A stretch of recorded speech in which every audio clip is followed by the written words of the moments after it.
बिस्मिल्लाहिर्रहमानिर्रहीम। अस्सलाम वालेकुम स्टूडेंट्स। उम्मीद है कि आप सब खैरियत से होंगे। आज हम कंप्यूटर साइंस क्लास टेंथ का नए टॉपिक का आगाज़ करेंगे कि जिसका नाम है कॉन्स्टेंट्स एंड वेरिएबल्स। ठीक है, इसमें हम पढ़ेंगे कि कॉन्स्टेंट्स क्या होता है और वेरिएबल्स क्या होते हैं और इसकी टाइप्स कितनी हैं और कौन कौन सी हैं। ठीक हो गया। तो सबसे पहले स्टूडेंट्स याद रखिएगा कि कॉन्स्टेंट्स एक ऐसी वैल्यू होती है प्रोग्राम के अंदर कि जिसे हम चेंज नहीं कर सकते। अगर हम चाहें भी तो उसे चेंज नहीं कर सकते। अगर मैं कह दूं कि a = 9 तो वो a = 9 ही रहेगा, वो चेंज नहीं हो सकता। लेकिन अगर वेरिएबल्स के बारे में अगर हम देखें तो वेरिएबल एक ऐसी वैल्यू होती है प्रोग्राम के अंदर कि जिसे हम चेंज कर सकते हैं। इंट a = 5 और आगे जो है वो मैंने लाइनें लिखी, कोई स्टेटमेंट लिखी प्रोग्राम के अंदर, तो सोन लास्ट पे मैंने लिख दिया कि a = 39। तो यानी कि मैंने वैल्यू चेंज कर दी ना। ऊपर मैंने लिखा था कि a = 5, नीचे लिख दिया a = 39। तो यही आपको समझाने के लिए एग्जांपल दिया है कि वेरिएबल्स एक ऐसी वैल्यू होती हैं प्रोग्राम के अंदर, ठीक है, कि जिसे हम चेंज कर सकते हैं। ठीक है। तो अब हम पढ़ते हैं करैक्टर सेट के बारे में। तो सबसे पहले पढ़ेंगे करैक्टर सेट। करैक्टर सेट्स, ये करैक्टर सेट्स क्या होते हैं। ठीक हो गया स्टूडेंट्स। हर लैंग्वेज के एक बेसिक सेट्स ऑफ अल्फ़ाबेट्स होते हैं, करैक्टर्स होते हैं, और जब हम इनको कंबाइन करते हैं तो ये क्या बनाते हैं, वर्ड्स। ठीक है। और इन वर्ड्स को हम यूज़ करते हैं किस किस लिए, सेंटेंस बनाने के लिए। क्लियर हो गया कि हर लैंग्वेज के एक बेसिक सेट्स ऑफ अल्फ़ाबेट्स होते हैं, करैक्टर्स होते हैं, और जब हम इनको कंबाइन करते हैं तो ये क्या बनाते हैं, वर्ड्स। और वर्ड्स को हम यूज़ करते हैं किस लिए, सेंटेंस बनाने के लिए। ठीक है। और अब हम देखते हैं कि करैक्टर सेट्स में कौन कौन सी चीज़ें इंक्लूड होती हैं। First one is alphabets. Alphabets में चाहे कैपिटल हों चाहे स्मॉल हों। ठीक है, ABC सोन जी, ABC एंड सोन जी। क्लियर हो गया। अब डिजिट्स हैं, नंबर 2 पे क्या हैं, digits. Digits digits basically students 0 to 9 जो है ये हमारे पास क्या आते हैं, डिजिट्स। नंबर 3 है स्टूडेंट्स हमारे पास स्पेशल सिंबल्स। कौन कौन से स्पेशल सिंबल्स, स्टैटिक हो गया, पेरेंथेसिस हो गया, क्वेश्चन मार्क हो गया, प्लस हो गया, माइनस हो गया, और कर्ली ब्रेसिस हो गया, एटसेट्रा वगैरह। ठीक हो गया। ये तो हमने इसके बारे में पढ़ लिया। और स्टूडेंट्स अब देखिएगा, और जब हम इन अल्फ़ाबेट्स को और इन डिजिट्स को, अल्फ़ाबेट्स को, डिजिट्स को और इन स्पेशल सिंबल को, ठीक है, जब हम कंबाइन करते हैं, इनको क्या करते हैं, कंबाइन करते हैं। ठीक हो गया। जब हम इनको कंबाइन करते हैं, ठीक है, तो ये क्या बनाते हैं, ये बनाते हैं बेसिकली कॉन्स्टेंट्स। ये बनाते हैं स्टूडेंट्स वेरिएबल्स। ये स्टूडेंट्स बनाते हैं कीवर्ड्स, कि जिसे हम क्या बोलते हैं, रिजर्व वर्ड्स भी, रिजर्व वर्ड्स। क्लियर हो गया स्टूडेंट्स कि जब हम अल्फ़ाबेट्स को, डिजिट्स को और स्पेशल सिंबल्स को कंबाइन कर देते हैं तो ये क्या बनाते हैं, कांस्टेंट। ये क्या बनाते हैं, वेरिएबल्स, और क्या बनाते हैं, कीवर्ड्स के, जिसका दूसरा नाम क्या है, रिजर्व वर्ड्स। अब हम देखते हैं कि कांस्टेंट्स की टाइप्स कितनी हैं और कौन कौन सी हैं। ठीक है। अब हम इसकी टाइप्स के बारे में पढ़ते हैं। तो स्टूडेंट्स कांस्टेंट्स की टाइप्स के बारे में, ठीक है, कांस्टेंट्स की टाइप्स। स्टूडेंट्स इसकी 3 टाइप्स होती हैं। कितनी टाइप्स होती हैं, 3। ठीक है।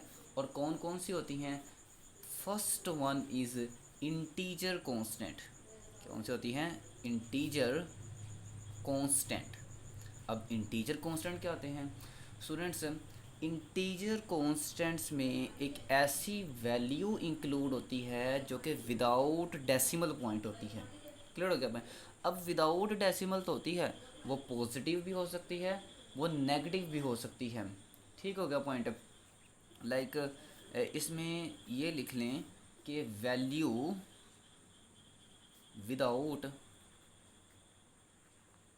Decimal point, value without decimal point, clear होगा पॉइंट। वो वैल्यू जो है ये बेसिकली पॉजिटिव भी हो सकती है और ये वैल्यू नेगेटिव भी हो सकती है। अब सेकंड जो है वो हमारे पास है रियल कांस्टेंट। सेकंड क्या है? Real constant. ठीक है, कि रियल कांस्टेंट्स बेसिकली हमारे पास क्या होते हैं स्टूडेंट्स? जो रियल कांस्टेंट होते हैं बस इसमें ये है कि ये डेसिमल के बगैर होते हैं और ये इसके अंदर डेसिमल इंक्लूड होता है। ठीक है, और ये भी पॉजिटिव भी हो सकती हैं और नेगेटिव भी हो सकती हैं। लाइक अगर मैं कह दूं इसकी एग्जांपल में 75.0, तो ये क्या है, इसके अंदर क्या है, इंक्लूड डेसिमल पॉइंट। क्या है? Include decimal point. ठीक है, इसमें क्या था, विदाउट डेसिमल पॉइंट, लेकिन इसमें क्या है, इंक्लूड डेसिमल पॉइंट। ठीक है, ये भी बेसिकली पॉजिटिव भी हो सकते हैं, ठीक है, और नेगेटिव भी हो सकते हैं। क्लियर हो गया? अब थर्ड हम पढ़ते हैं करैक्टर कांस्टेंट के बारे में। करैक्टर कांस्टेंट्स कि ये क्या होते हैं।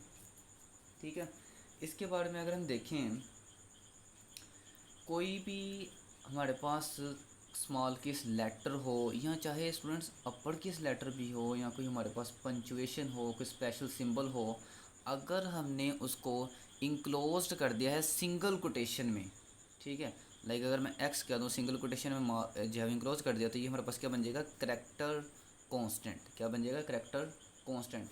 लेकिन अगर हमारे पास 7 है, सिंगल कोटेशन में जब इसको इंक्लोज कर दिया, तो ये भी क्या है, करैक्टर कांस्टेंट।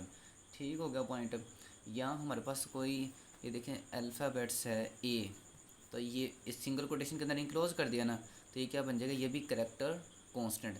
यानी कि कोई भी जो है वो सिंगल स्मॉल किस लेटर हो, अपर किस लेटर, डिजिट्स, स्पेशल सिंबल, जब हम इसको इंक्लोज्ड कर देंगे ना इस सिंगल कोटेशन के अंदर, तो उसे कंसीडर किया जाएगा कि ये क्या है, ये करैक्टर कांस्टेंट है। ठीक है, ये थी स्टूडेंट्स इन जो है कांस्टेंट की टाइप्स 3 होती हैं, इंटीजर कांस्टेंट, रियल कांस्टेंट और करैक्टर कांस्टेंट।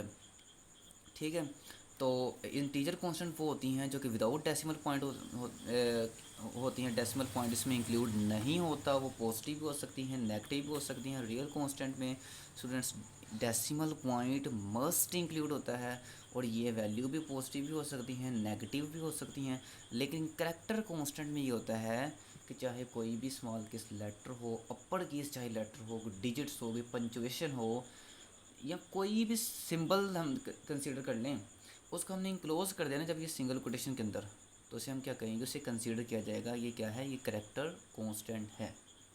ये था जी हमारा टॉपिक कांस्टेंट के बारे में। अब हम देखते हैं वेरिएबल्स क्या होते हैं। वेरिएबल्स क्या होते हैं, ठीक है। वेरिएबल स्टूडेंट्स याद रखिएगा कि ये असल में ना ये एक मेमोरी लोकेशन, ये एक नाम है जो कि मेमोरी लोकेशन को दिया जाता है। ठीक है, कि जैसा कि जो डाटा है वो फिज़िकली स्टोर होता है कंप्यूटर मेमोरी के अंदर। अब जो वेरिएबल्स की वैल्यू होती है ना, ये मैंने आपको पहले भी बताया, जो वेरिएबल की वैल्यू होती है स्टूडेंट्स, ये चेंज हो सकती है प्रोग्राम के अंदर। यानी कि लेट्स सपोज मैंने किया कि मैंने पहले इंट a = 5 कह दिया प्रोग्राम के अंदर, स्टेटमेंट कुछ चली, उसके बाद मैंने इसको एक वैल्यू दे दी 15, तो यानी कि ये वैल्यू चेंज कर दी ना। तो बेसिकली जो है वो वेरिएबल क्या होती हैं, जो वेरिएबल्स की जो वैल्यू होती है ना स्टूडेंट्स, वो हम चेंज कर सकते हैं। ठीक हो गया पॉइंट।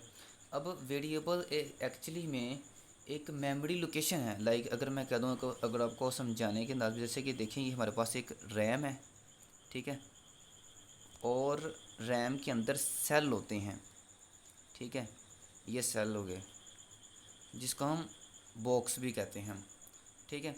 तो अब ये क्या है, ये मेमोरी लोकेशन है। लोकेशन बताते हैं, ठीक है। अब ये जो ए है ना, ए is equal to 5।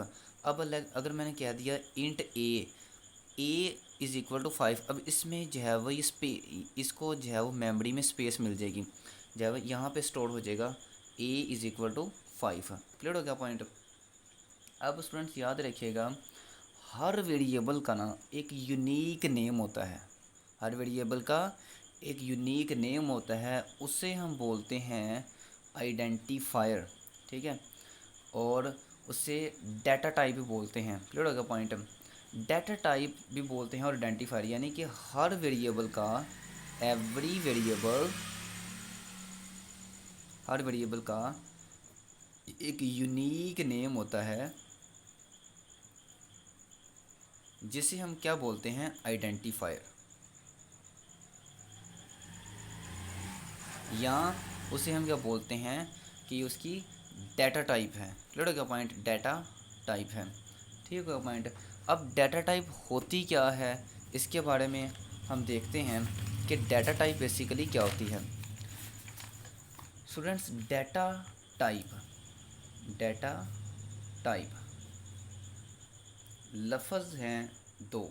Data type basically describe करती है कि कौन सी टाइप का डाटा, कौन सी किस्म का डाटा जो है वो वेरिएबल में स्टोर होगा। क्लियर होगा पॉइंट। जैसा कि सी लैंग्वेज में डिफरेंट जो है वो टाइप ऑफ डाटा हैं, लाइक इंट है, फ्लोट है, करैक्टर है, ठीक है। कौन सी है, इंट है, ठीक है, फ्लोट है, ठीक है, करैक्टर है, ठीक है, इंट, फ्लोट, करैक्टर। और इसको हम लिखते हैं, ये जो इंटीजर, इंट जो है वो इंटीजर को रिप्रेजेंट करता है, लाइक इंट, और फ्लोट, और ये करैक्टर को हम इस तरह लिखते हैं चार, CHAR, चार, ठीक है। ये जो टाइप इंट हैं, फ्लोट हैं और करैक्टर हैं, ये इस्तेमाल होती हैं स्टोर कर, इंट हैं, ये जो फ्लोट हैं और ये करैक्टर हैं, ये स्टूडेंट्स इस्तेमाल करते हैं इनको स्टोर करने के लिए। इंट को इंटीजर टाइप का डाटा जो है वो स्टोर करने के लिए, ठीक होगा पॉइंट। फ्लोट को रियल टाइप का डाटा स्टोर करने के लिए, ठीक है। और करैक्टर को बेसिकली इस्तेमाल करते हैं कोई करैक्टर जो है वो बेसिकली उसमें स्टोर करने के लिए। क्लियर होगा पॉइंट। ये था जी स्टूडेंट्स आज का हमारा टॉपिक। उम्मीद है कि आपको आज का टॉपिक समझ आया होगा। ओके, अल्लाह हाफिज़।